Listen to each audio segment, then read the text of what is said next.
आप सभी को मुबारक हो। आपको मुबारक। और इस मुबारक मौके पर आपके सामने एक मतला और एक शेर नबी करीम सल्लल्लाहु अलैहि वसल्लम का चूंकि 12 रबीउल अव्वल का मौका चल रहा है, इस मौके पर आपको मैं ये नजर कर रहा हूँ, उसे समाप्त करना। तेरी आमद तेरी खुशियाँ,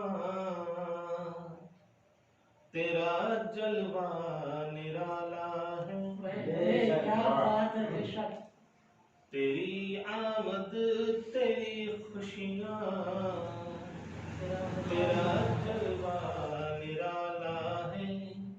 तेरी आमद तेरी खुशियाँ, तेरा जलवा निराला है। तू पैगंबर है अल्लाह का, तेरा रुतबा निराला। तू पैगंबर है अल्लाह का, तेरा रुतबा